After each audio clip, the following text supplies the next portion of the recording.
Welcome back to the Keep Going podcast with Vin Kennedy. I'm your host, Vin Kennedy. Today we have a special guest. This is Kallup. Kallup, you want to do a brief intro on yourself?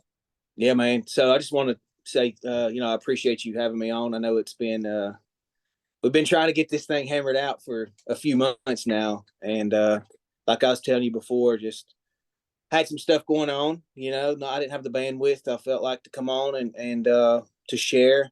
So just giving myself a little space and a little time and feel good. I'm in a better place mentally and everything. And so I appreciate you having me on. And just for everybody that doesn't know, my name's Kallup McCoy, and I'm an enrolled member of the Eastern Band of Cherokee Indians here in Cherokee, North Carolina. I grew up here on the boundary a little bit. It's very similar to a reservation. Okay. Only thing is, we actually own our boundary. It wasn't given to us by the government, so a little discrepancy there with a lot of other Native communities. So, yeah, I grew up here in Cherokee, man, and I'm a man in recovery. I suffered from about a 14-year meth and heroin addiction, overdosed 6 times, in and out of jail. Hit a lot of low points, hit a lot of rock bottoms, and so I'm definitely in a lot better place in my life right now, and hopefully we'll get into some of that today. Yeah, absolutely, man. And then if you want to just briefly touch on, you're a stud athlete. There's no dancing around it.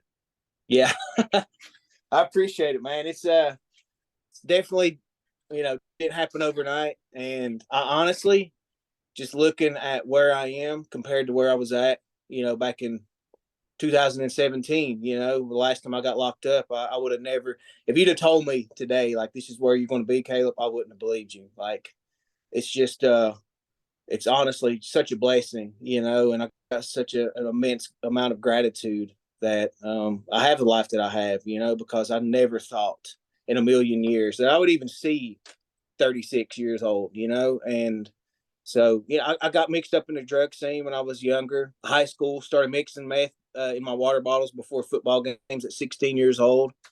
Had a lot of issues at home. My mom and dad were together, but they had their own stuff they needed to work on. Some domestic violence going on, and not having an identity. And not knowing who I was and what my purpose was, and had no relationship with God or faith or anything like that. And so that was a perfect storm for me to go down the wrong road. And so that's what I did. Barely graduated high school. I had two sons with two different women, when I was 18 and 19 years old, and consequences of my actions, and getting mixed up with drugs and whatnot. And that controlled my life. I didn't have the ability to be a dad, to be a father. And so, my sons are 16 and 17, about to be 17 and 18. And I was absent from their lives pretty much, their entire lives up until this point. And so, or up until a few years ago. And I was just in and out of drug houses, sleeping on couch surfing a lot of times, um in and out of jail. Got mixed into harder drugs, and I was like 23 years old. My dad got a diagnosis. He had stage 4 terminal cancer, and the only way that I knew how to cope with life at that time was, to pick up the drugs. And so when I got that news, the thing about addiction, it's like it continues to take you deeper and deeper. You put up these guardrails and these boundaries for yourself and say, I'm never going to do that. As long as I don't get past this point, then I'm good. Right. And at that point in my life, I was like, well, I'm snorting pills. If I don't ever shoot up, then I've got this under control, right? Yeah. And I got got the news that my dad was going to, he had 6 months to live, and in that moment in time, I thought shooting up sounded like a great idea because snorting the pills just wasn't numbing the pain enough. Right. And I remember I have all these moments throughout my life, man, where I felt like God was just like stopped time and just like reached out to me and was trying to call out to me and everything. And I just, when the student is ready, the teacher will appear. And I True. just was So not true. ready. Yeah. And so the first time I I picked that needle up, my son was 5 years old. He's living with me at the time. I was trying to hold down a job, and it's just a terrible time in my life, you know. And I remember being in the bathroom, and I pull up this pill for the first time in my life, in this syringe, and I'm looking at it, I'm staring at it, and my son's knocking on the door, and I'm literally staring. It felt like forever, Right. and he's like, "Dad, what are you doing?" You know, 5 years old, and I was like, "I'll be out in a minute." Be out in a minute, son. I remember laying a towel down at the bathroom or at the bottom of the door so he couldn't look underneath. And I sat there and I kept staring at it. And I was like, well, you're already here. You might as well go with it. You know, you might as well just run it. And so I did. And the amount of shame that I had in that moment, because I became what I said I never would become. I could not look at myself in the mirror during that point in time in my life. Um, you know, several years beyond that. But it was that shame and that guilt that I had that just kept me in bondage. Right? I was already living in a prison before I'd even stepped into jail. Right. And you know, it's so easy, it's so simple, but it's so freaking hard to get your pride out of the way and to put up your hand and say, I'm freaking struggling right now. I need help. And that's as easy as it is, right? True. And just asking for help is the first step to healing, to a new path, to a new life. And so I didn't understand that at that moment. And I continued down this path, man. I ended up moving in with my dad, and he was getting pain medication for his cancer. And I began to I was using with my dad at the time. You know, we would drink together. We would do cocaine. This is before he got sick. Like, in his mind, he was thinking, well, as long as he's doing it here with me, then he's not down the road. He's Right. safe. It's almost a form of, And weirdly, it's almost a form of bonding as well, which obviously is not, the best form, but it's togetherness in, difficult situation. absolutely, you know, it makes me. I know a lot of people who don't understand that. It was like, you know, will probably be saying, well, that's just crazy. And it is like, it's the thinking behind that. It's like, what was my dad thinking? And then, like, to separate my dad from, you know, being my father, and just like, well, what did my dad, I'm named after my dad. I'm the second. So I have to, like, look at the man, you know, Kallup Sr. What did he go through Right. for him to be thinking like this, you know? And it took me a long time, you know, years in recovery before I started thinking like this, and kind of making that discrepancy, and looking at, you know, how he coped with life and why he thought that was okay to do that. And so, you know, like It I sounds said, like, was there like a little bit of like remorse there, would you say? Only because, like, obviously I personally look at it now, and I think it's taken me a while as well to get here, but it's like, you don't know what you don't know. You know what I mean? So, like, obviously looking now, or looking back then, it's like, why would you do this to me? But was it almost a sense of like, did you kind of like, why did you get me into this? Was there like a little tension with that? like resentment. Almost, yeah, almost, because like he in a sense kind of made it okay, because it's like, oh, you're doing it with me. Mm-hmm. No, man, I think that I've got just a lot of grace. Right. I've got a lot of grace because I've needed a lot of grace. And so I think a lot, like my dad was a hard worker. He instilled some great qualities in me. Owned his own business, construction company, built like a lot of homes, motels, condos around our community and everything. Like, he got up every morning, he went to work, and, you know, he worked his butt off. And I guess he thought, like, well, because I can do this, I can Right. use and go to work and be productive. Be So functional. maybe Yeah. he's justifying it that way. And it just did not work out for me like that, man. Right. And you know, like I said, he and I were using together and everything. And I moved into the house with him, thinking I was going to take care of him. And I started breaking into his, you know, his medicine cabinet, into his safe, and stealing his medication and everything. And again, I had one of those moments. I remember the bank calling because I was cashing a bunch of his checks. And I remember the bank calling, and I could hear him on the phone. And I'm upstairs, man. I'm just sweating because I knew what was about to go down. I knew what they were calling about. Right. And I was freaking out. And it honestly, just like, I've not told this story in a minute, but it just takes me back there again. Like, just the shame, man, just the amount of shame that I felt, and that heaviness when my dad calling at, you know, hollering at me and say, come down here, we got to talk. Right. he had every right to kick me out of the house, right? And show me tough love. And honestly, that probably would have been the best thing for me. But he pleaded with me. He pleaded with me in that moment. He was like, "Son, please get help. Please go get help. I want to see you be the man that I know that you can be." And so he made a change in that. At that point in time, he stopped using with me. He just cut me off. But still, yeah, I continued to break into his medicine cabinet and everything. And I remember, man, he would go into the bathroom and just he was sick from the chemo treatments.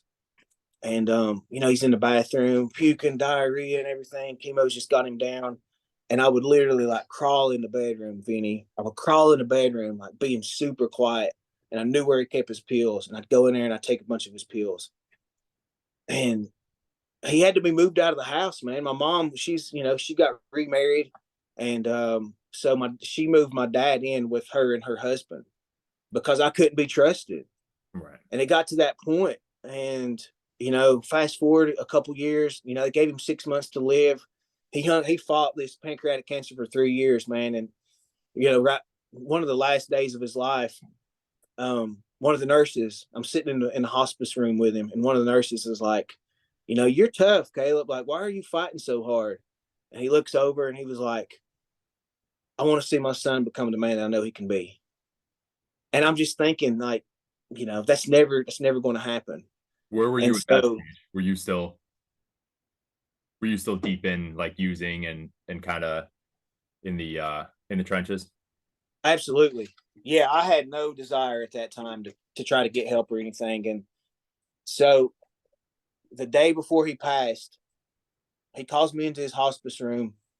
Excuse me, yeah, the day before he passed, he calls me into the hospice room. I'm standing beside his hospital bed, and I'm sweating, man. I'm withdrawing and everything. I'm just looking down at my dad, who's a shell of the man he once was. Probably weighed 130 pounds, soaking wet. And he looks at me and he was like, "Son, like, you're going to come out of this." He's like, "You're going to beat this one day, and you're going to do some great things."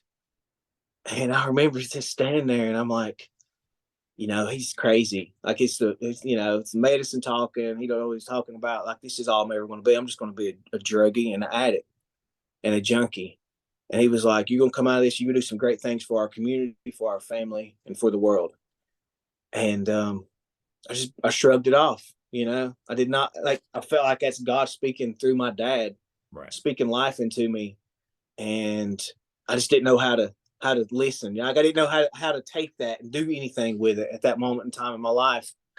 And the next day, got the whole family in and everything. And I go to the bathroom and I can hear my dad's heart rate monitor beeping. And I'm in the bathroom, Vinny.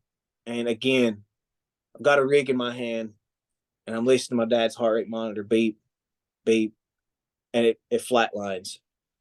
And when it flatlines, I've got that needle in my arm. So, very first time I use, my son's not, knocking on the door. And then here I am again. My dad's passing away, and I'm literally listening to him die. And I got a needle in my arm again. Walk out, wipe the blood off my arm, walk out, give him a kiss on the cheek, and I call my dope dealer, and I'm right back to it. And that went on. That kept going on.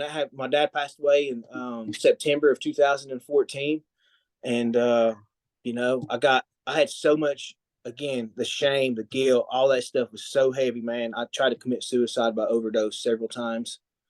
2016 was one of my worst overdoses, and I had to be. They called the EMTs, and an EMT came in, and she wouldn't stop working on me, man. She was just, everybody else had given up. Like, Right. I had no pulse, hadn't been breathing in a couple minutes, and she used a Narcan kit on me. She calls the ER doctor. She's, telling the situation, and the ER doctor says, "Do you have more Narcan?" And she's like, "I do." He said, "Don't stop working on him." And so she continues to work on me, man. And finally, I come to, and I wish I could say that was it for me. I Right. ran everybody off, told everybody to get the hell out of my house. I was fine. Right back to the madness. And Would you finally in have 2000, scares like when you had those big scares though? Was there almost that like, did you almost have clarity of like, I need to change this, or was it kind of you just felt like I need to keep numbing what I'm feeling? And it sounds like even at opportunities where you could have made a change, like, you know, now maybe you're doing a little better, and then your dad passes. It's like almost gives you a reason to use. Like, did you have clarity in any of these moments, or was it just never on your mind and more of like, hey, this is almost in a weird form of comfort that I need to keep numbing this because I don't want to feel what's really going on? I never had a moment of clarity. I don't think I ever actually tried to make an attempt at recovery during those times. And no matter how chaotic your comfort zone is, if that's your comfort zone, It's true. that's where you want to be, right? And that's where you find solace and solitude. And even though all the chaos going on, that's where I felt comfortable living my life. Absolutely. And after that, so I got locked up in February of 2017, and they gave me an opportunity. They were going to give me a sentence or go to rehab. So I went to rehab, stayed one day, stayed one night, and I went over there. They got me out of jail, and I went over there, and I got high before I showed up at the rehab. Left after one day, so now I'm on the run. The cops are looking for me. They're like showing up at my mom's house, showing up at my aunt's house, showing up to the house that I was living in, my dad's old house. I mean, every day they're like looking for me. And this is kind of where my running comes in, right? Yeah. I got really good at running from the cops, meaning like Yeah. on high speed chases, foot races. Like if I seen blue lights, I was gone. Well, good luck in a foot race with you. And the state troopers still joke with me, man. They're like, we tell all the rookies, like, if you ever see Kallup McCoy running, don't even try to chase him. Like, you may catch me. Absolutely. So, but that was, every time, man, they try to pull me over. I had these warrants for, absconding and everything and not reporting to my probation officer. And finally, I had a girl set me up. To March 2017, I show up to meet this girl. I was going to hook up with her and everything. And she was in trouble, so she sets me up. I keep calling her. I don't tell this story a whole lot, but I keep calling her, and she was just acting shady. Right. And finally, 30 minutes after she's supposed to meet me, she pulls up across the road, and I'm sitting there, and she would never come across the road. And I'm like, what are you doing? Right. A few minutes later, man, there's 5 cop cars just like swarm out of nowhere. And I jump out, and they like pull their guns, and they're like, don't even think about it, Kallup. Yeah. So that was not the turning point, but that was the beginning, right? Okay. I get locked up. I get $180,000 bond put on me. I'm sitting in jail. I know I'm not getting out, cooling my heels. And a couple of weeks in, man, like I said, I had this immense amount of shame from what I had, just what my life had become and what I had done to my dad. And a couple of weeks in my jail stay, I'm sitting down at the table. Our bunks are upstairs. We got our tables, our eating area downstairs, and I'm sitting down at the table, man. I'm writing out a letter, and that, man, you can see the transformation in this letter. I still have it at home, and I'm GD this, F and this, blah blah, just talking like crazy. You know what I mean? And I write in a letter. I said, God, if you're real, show me something. Show me that. It was one of those foxhole prayers. Right. And I was like, show me that my dad's still with me somehow. And I laid my pen down, and I walk upstairs, and I was going to grab something. And I come back down the steps, and this pastor walks in, and his mannerisms, the way he was dressed, the way he spoke to me, everything like was a resemblance of my dad. Like his pants, the belt that he wore, the shirt that he had on. He had a striped shirt, kind of my dad always used to wear, had it tucked in. His mustache is trimmed the same way. And it stopped me in my tracks when I see him and I meet him. And so we start to chat, and he shares Christ with me, man. And I'd never really heard that. And I was never open to hearing that message.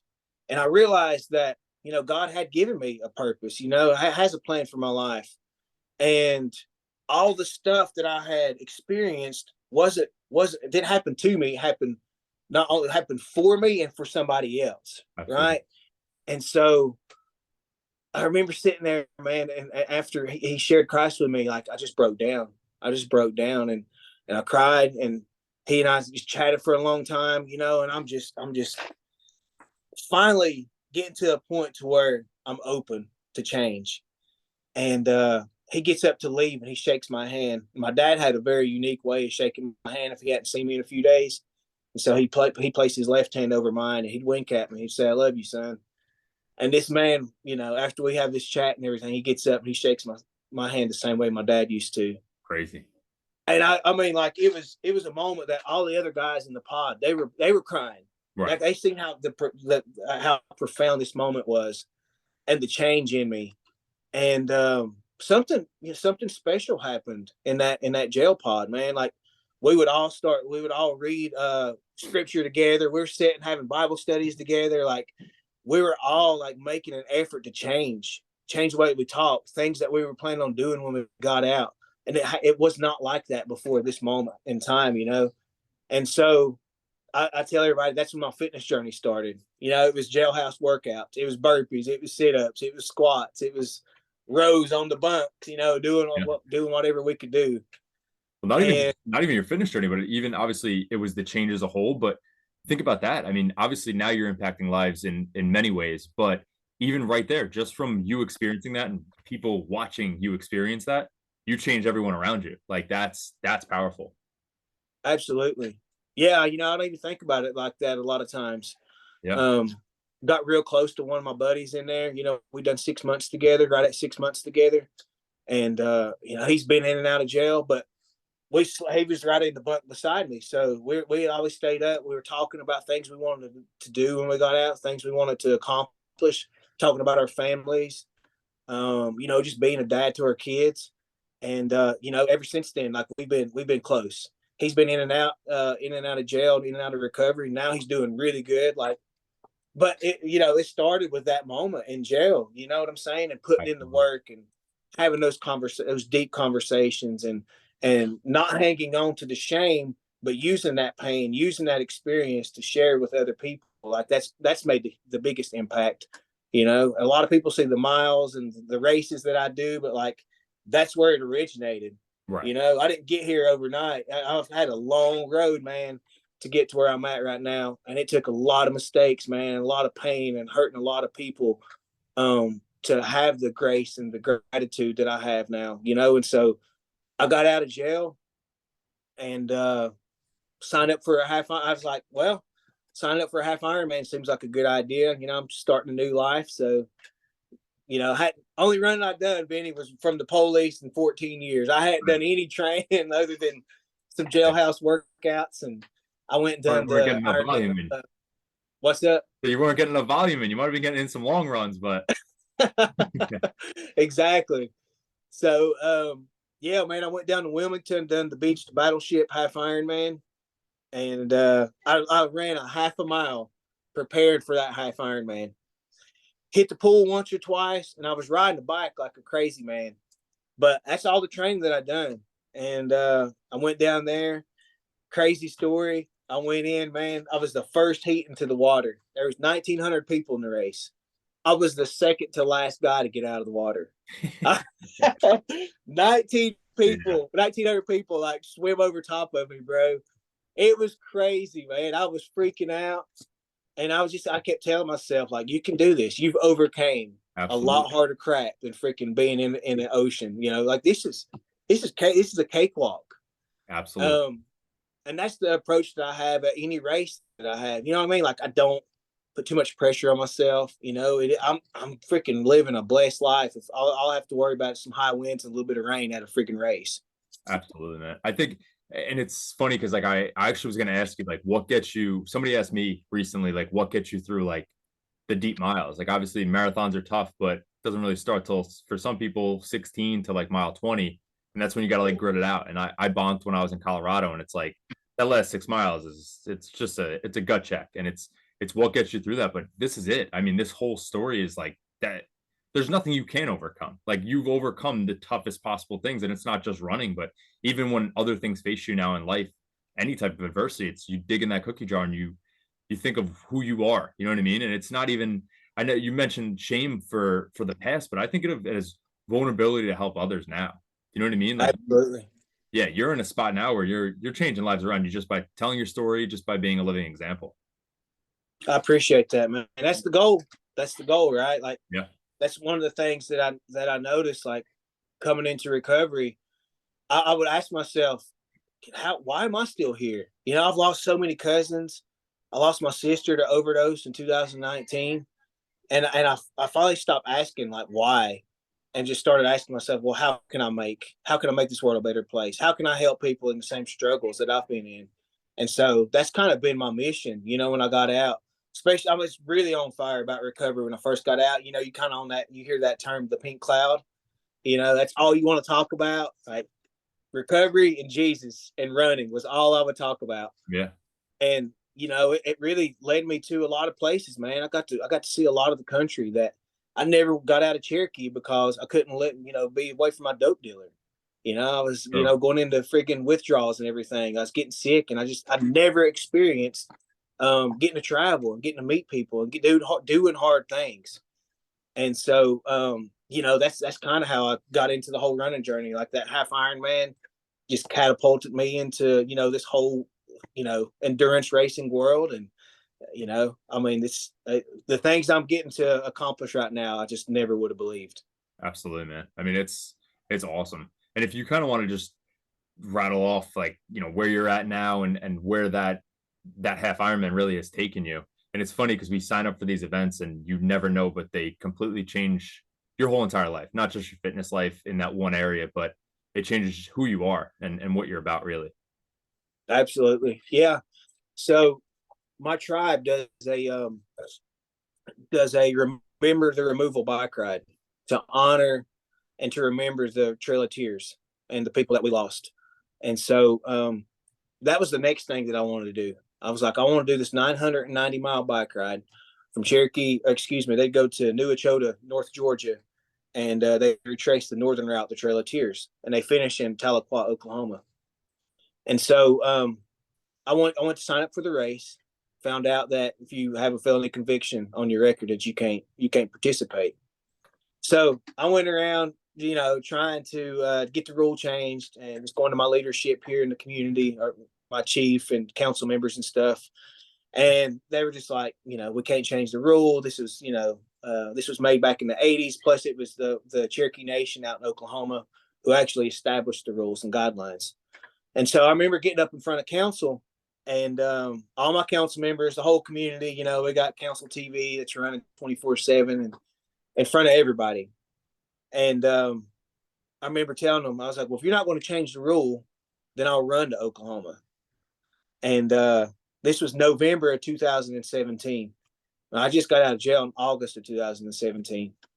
And I remember everybody scoffing in that room, the horseshoe, they call it. All my leaders, like a bunch of my leadership and stuff, they were all scoffing and everything, like rolling their eyes, because they had seen people come up Right. to the podium. They'd seen people in early recovery come up. And unfortunately, a lot of them went back, right? They ended up getting locked back up, going back into the drug scene and everything.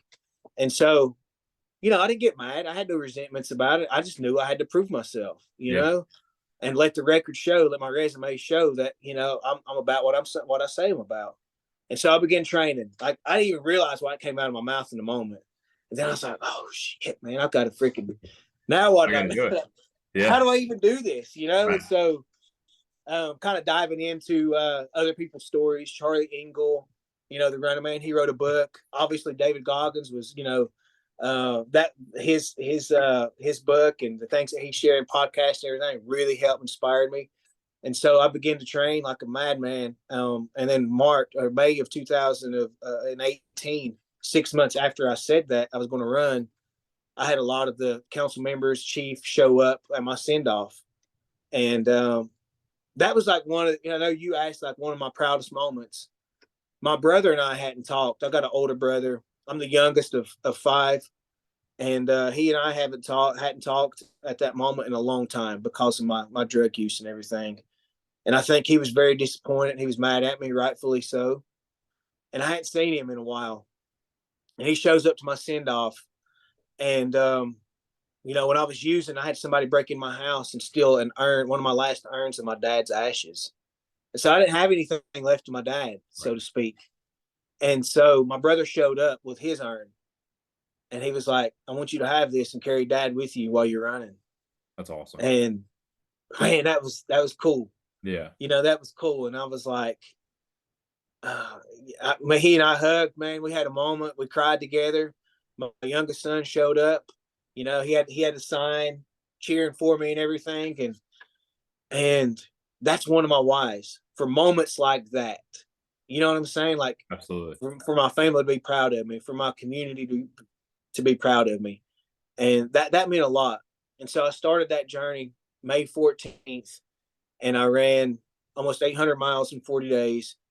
And I finished in Tahlequah, Oklahoma.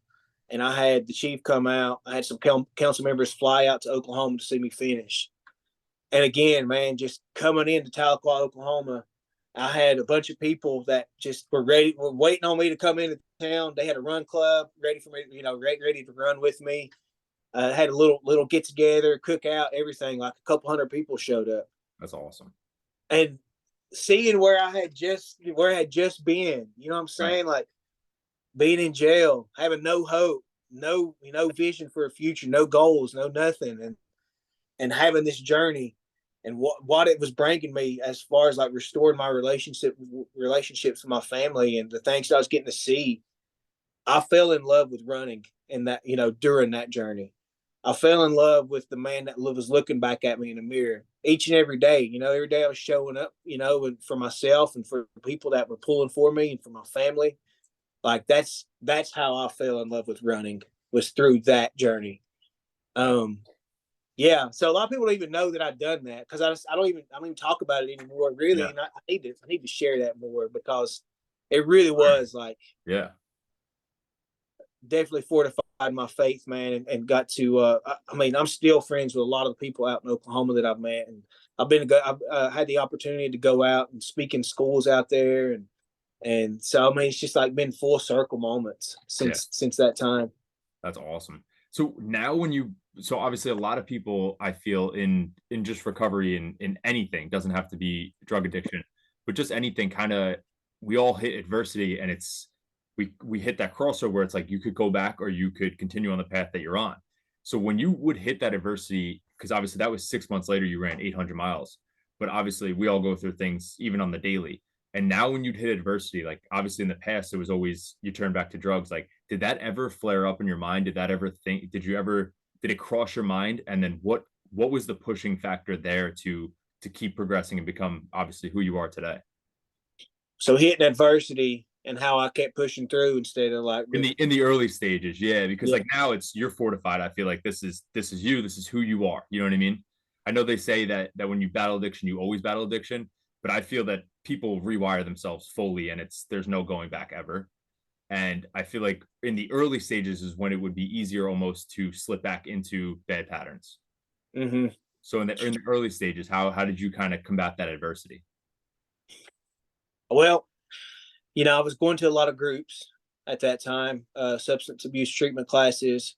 I was going to some meetings, just getting immersed The community in almost. recovery circles. That was the main thing, and switching up, people, places, and playgrounds. Man, I mean, you got to change those things. And Absolutely. so, and I knew that, and so I hung on so tightly to my healing and my recovery journey, that if anything came inside that, in that circle, my safe space, like I was ready to fight. I was combative. Right. Like, this is who I am, this is where I'm at, this is the direction I'm going. If you're not going with me, then get out of the way. Right. And that's the mindset that I had going into it. Yeah. And I mean, I think that's how you got to be. Absolutely. You got to protect your peace, especially when you're battling something that is so strong, really. And we all have our own forms of addiction. And I feel like, yeah, just to persevere, you need something to keep you going, and you need to stay on that path, because it's so Mm-hmm. easy. Every day we get hit with things that could alter where we're going. And you have to be at the forefront and in control of that. Absolutely, yeah. And I think too, developing, going to therapy was a huge part of it. which I never went to before. Well, I had early in my 20s and everything, but that was just trying to get pills. Right. I was actually doing the work. You know what I'm Yeah. saying? Like, I wanted to develop an emotional intelligence and vocabulary for what I was feeling, and that's, I felt like that putting in that work was helping me to heal and help me to express and name things that I was going through, which I didn't have the ability to do before. And so those were some of the things that I really, really focused on in early recovery. Absolutely. And now to kind of to fast forward, obviously you've been through an insane amount of just adversity, trials, and you've triumphed. It sounds like everything, and it's awesome and it's inspiring. And I know now that you're helping a ton of people. If you kind of want to touch on how you're doing so, obviously with fitness, but it's I think even just sharing your story is a huge help for everyone. Mm-hmm. So yeah, I mean, nowadays, man, I worked at a homeless shelter for 3 years. I felt like I needed to be there. I needed to be immersed in that and service work and giving back and helping people along that had a lot of the same struggles. Some of them didn't. Some of them came from different walks of life. Some of them had a house burned down. It's just like, but sitting with people, man, that were hurting, and that kept a sense of humility. I think that I really needed in that point in time in my life. And you only get to keep what you have by giving it away. And so I really, really kept that close to my heart. And back in December of 2021, I decided, I was like, well, you know what? I'm really passionate about running. I'm still going to be helping people. I'm still going to be, helping people get healthy and strong and just in a different way. And so I took a leap of faith and I started, my own coaching business. And I coach people face to face, strength training, and then now I've got a remote a run coaching business as well, which is really growing. So It's awesome. that's what I'm doing nowadays on a day to day basis. Make my own schedule, get to work my own hours. So living the dream, Vinny. Absolutely. Yeah, you're building it all, man. I love to hear it. Like obviously I don't know you through the struggle, but I'm proud of the man you are today, and I'm happy that you're just around helping people. It's inspiring. I'm very fortunate to be connected to you, man. I'm always cheering for you. I love your Appreciate it. content. I appreciate what you're doing too, man. Yeah. And I mean, and obviously you have Boston coming up. Yeah. And what's the goal at the Boston Marathon? So I got several goals. Um, I wish there was a database that we could track native runners, but Mhm. there's really not one out there. But my goal is to be one of the top indigenous marathoners at the Boston Marathon, and so I want to run 2:35. Jeff and I just picked back up again. We kind of fell out of contact for about a month and a half and everything. So I've been doing my own training, but he and I just Jeff Cunningham, for people that don't know, Nick Bear's run coach. So yeah, he and I were talking yesterday. The A goal is 2:35, the B goal is 2:37. So we're going to go out there and send it and see what we can do, man. Our first Boston Marathon. That's awesome, man. And what is that pace per mile? 5:53 for 2:35. It's insane. First 16, we're just being patient, chilling. 16 through 21, we're hanging on. That's going to be tough. And then 21 through 26, we're sending it, man. How is the Boston course? I know it's not a great PR course, right? 900 and a little over 950 feet of gain, and it's got a lot more descent than that. So, yeah. But I mean, I live in a perfect area, man. I mean, this is, I live in the mountains, Right. Western North Carolina. I've got the Great Smoky Mountains here. I'm hitting a ton of hill training, hitting a lot of hilly routes on my runs, my long runs. I just ran a 20-mile workout the other day, and I think I had 800, 900 feet of gain in that workout, and I had double that in descent. So Right. very similar to what I want to be running at Boston. Awesome. Yeah. I learned firsthand. It's so important to train what you're going to be racing because it's if you're not ready for it, it could be tough. Yeah, for sure. I mean, thinking about like Heartbreak Hill, the Newton Hills in general, they ain't gonna be nothing compared to what I'm Right. right now. Good. And that's what I'm just trying to, get that in my mind and not freak out about it or make them more than they are. Right. You Absolutely. know, I mean, because it's like a 4% grade, Right. and I'm running 10-15% grades a lot of times out here. So it's tough. So this is like almost 6 years of just consistency with running, right? Well, I got into ultras Okay. after I done the run to Oklahoma. I got into ultras, Well, done that, several 50 that was an milers. ultra in itself, right? Yeah, yeah, exactly. Exactly. Yeah, and I had some bumps along the road when I was running to Oklahoma. My aunt passed away from endocarditis, which is a heart infection stemmed from her drug use. And a few days, actually about a week after she had passed, man, I was like, well, I want to run 46 miles, in honor of her. So I kind of dipping my foot into ultra running, Right. and so I got into doing some 50 milers and attempted a 100 miler pretty early on, and DNF some of those. Learned some hard lessons, man.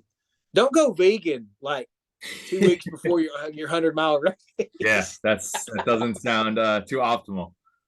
No, no, I about shit myself to death out there, man. It was crazy. Sure. That's Yeah, awesome. but then I realized like I only have a few good years of like let's see how fast we can get.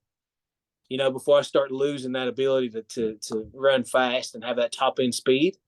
And so I started focusing on half marathons.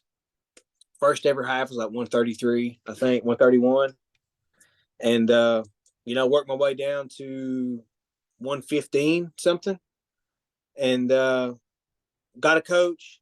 He and I worked together for a little while, and switched up. Jeff and I started working together last year, and Jeff was like, "Why don't you think? What do you think about moving to marathons?" And I was like, "I don't know. Yeah, Yeah. let's try it." Immediately, man, I was hooked. I ran my first marathon in 2018, January 2018. I ran 5 hours and 25 minutes. So I had no idea what I was doing. Right. I had like Starburst and freaking little bit of water out there with me. I had a running bag and everything, and just trying to survive. Right. And they were tearing down the finish line and everything. Like, and here I come in, man. I was dying, Yeah. and I never would have thought that I'd go from a 525 to possibly 235 at Boston in 4 or 5 years, 5 years. So Crazy. I feel like that's yeah, everybody's story though, right? Like until you really submerge yourself in it and you really start putting in the work and dedicating, it's first of all, the progress is crazy. it is. And at first you're just running these races. Like you said, you're hanging on. And then you start to learn how to actually race them. And it's Yeah, it's like two different games. It's not even the same thing. absolutely. Yeah, I feel like it's an art. Yeah. Racing having a good race, pacing really well is an art, and it's a skill that's developed over time. Like you don't just show up at a race and just think you're going to. I mean, that's just foolish, but Sure. it happens all the time. No, yeah, it does. So it's like I go into a race, man, looking at each one of my races nowadays like a blank canvas. I'm like, let's see what we can do. Let's see what we can paint out here today. And Absolutely. so that's my approach to it Yeah. going in. You're crushing it, man. What are some tips you would give to just beginning runners and then that intermediate level? Because I feel like advanced runners think they know it all anyway. So Yeah. So I would say three things, man. Have grace. Don't take yourself too seriously. Be patient. Bad workouts are part of the process. Setbacks, plateaus, regressions. Embrace it, enjoy it. yeah, It means you're putting in the work. It means you're trying. You're in the arena. I would say gratitude, just having an appreciation for being able to move your body and run. yeah, I think your performance is definitely affected by how you view what you do. And that affects how you do what you do. And so, like, definitely having a gratitude and joy, and looking at the intrinsic motivators of why you run. yeah, Who gives a crap about the freaking, yeah, that's cool. Like running 235 at Boston's cool, but being able to just go out and, as an indigenous man, run on lands that my ancestors used to run on, connecting with that for me connected with something deeper than just paces and times and goals. Like it can't be about that. You know what I'm saying? Like if you want to perform really well, connecting to on a spiritual level, for me, like going out, man, and using that time as prayer, as appreciation, just thanking God that I get to do what I do. So just having that sense of gratitude is really, really important. And then grit, man, you got to have grit. Yeah. That's my tattoo on my arm. I got fluid and grit across my forearm. And so when crap's getting tough, man, I just look down. Got to be fluid and grit. I mean, to go out and achieve anything, especially with distance running, like being patient, having delayed gratification, continuing to show up day after day, week after week, putting in those miles, man. I think that's from beginner to advanced. That it needs to be. I mean, you need to have those things front and center, and make sure like those are really important, and those are your North Stars. Absolutely. Yeah, I totally agree. And I had someone actually ask me yesterday, like, when you're at mile 20, like, what keeps you going? And I was like, this last marathon was almost so easy for me because my little sister was running her first marathon. And it's all of this. This is, like you said before, it's being able to see the man in the mirror and actually be proud of that person and know that it's bigger than you, it's bigger than just miles. And for my sister to even have the understanding that, like, oh, I could go out there now and run a marathon. Like, I saw my brother do it. Like, that's awesome. And then there's people all over the place. Like, I'm not a running coach, but I've talked to plenty of people that I know the simple plan as far as like if they just want to get their feet wet, as far as easy miles, you do a long run and just ease them in, because I was in that space where it was like, I'm running 14 miles today. Next week I'll run 16 and then we'll just see what happens. And that's a place to get hurt. But it's just seeing all the people that you kind of impact along the way and then grow into as you evolve. I mean, I feel like that's why we do all of this, right? Absolutely. That's cool, man. You got to run that marathon with your sister. How old is she? She's 23, but okay. But it's one of those things where, like, everybody puts that label on themselves, like, I'm not a runner. And then I was actually, it's crazy because, if you can move your feet, you're a runner. And, absolutely. And I was in the middle of a bodybuilding prep and we signed up for a half marathon right before COVID. It got canceled. And then it was about to pop up in 2 weeks, but I was about to step on stage in, I think, 3 weeks. So I was depleted. I wouldn't have been able to run the marathon. She's like, you think I could do the half marathon in 2 weeks of training? So we could try. And she did it. She ran it in a 2:14. And then, how sometimes the runners go where it's like, I'm done. That's it. That's it for me. Yeah. That was the distance. I'm good. And then I prepped for Colorado. She came, watched me run that one. And then I was like, you could run it. Like, you could do this. And she was like, I think I can. And she did. And it's awesome. That's what it's about. I love that, man. That is what it's about. Just helping other people or believing in other people until they believe in themselves. Yeah. And yeah. You know what I'm saying? Like instilling that hope. Absolutely. Like, fortifying that and just because that's a lot of my runners. Like I just had one message me a few minutes ago saying like, I'm almost a runner now. She's freaking crushing like 16-mile workouts right now. I'm like, what are you talking about? Yeah.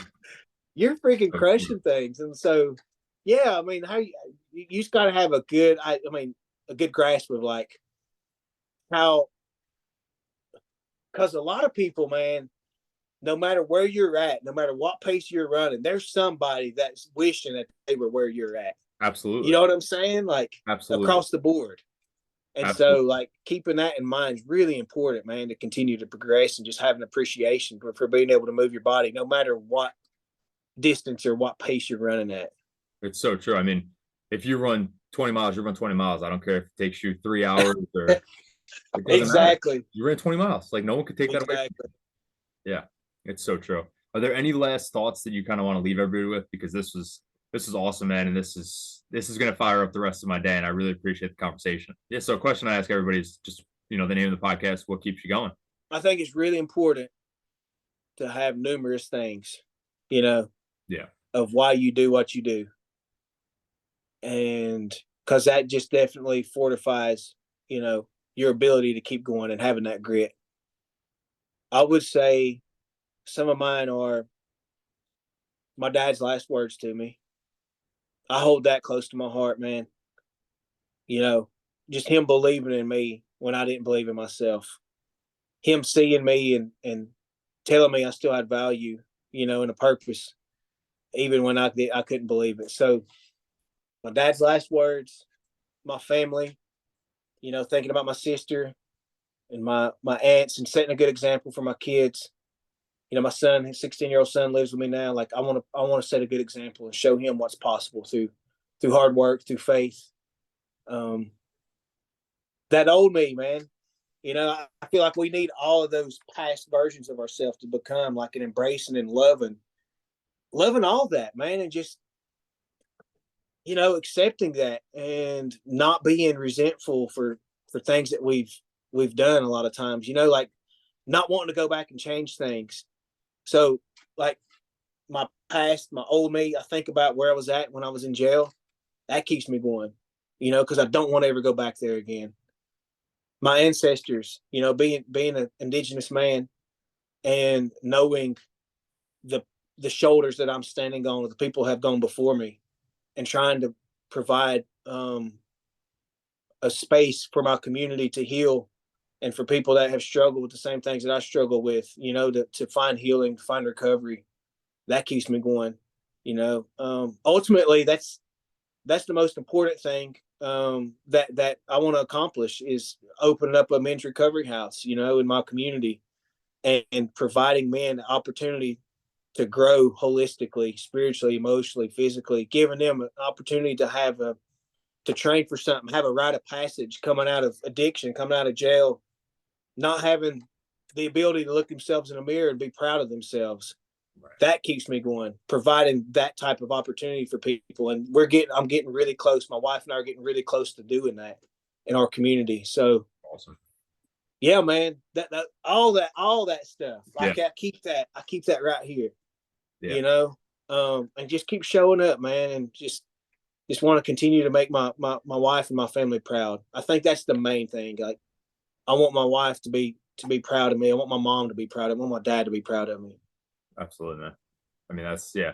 Listen, these stories it always is like the toughest adversity and the toughest stories that people overcome are it makes the greatest people. It's sad that you have to go through such adversity and struggle, but it really does. It creates incredible human beings. And I'm proud of you, man. And I'm happy to have the chance to speak with you and just know you. I appreciate it, man. I'm pulling for you too, man. Thank you for the opportunity, bro.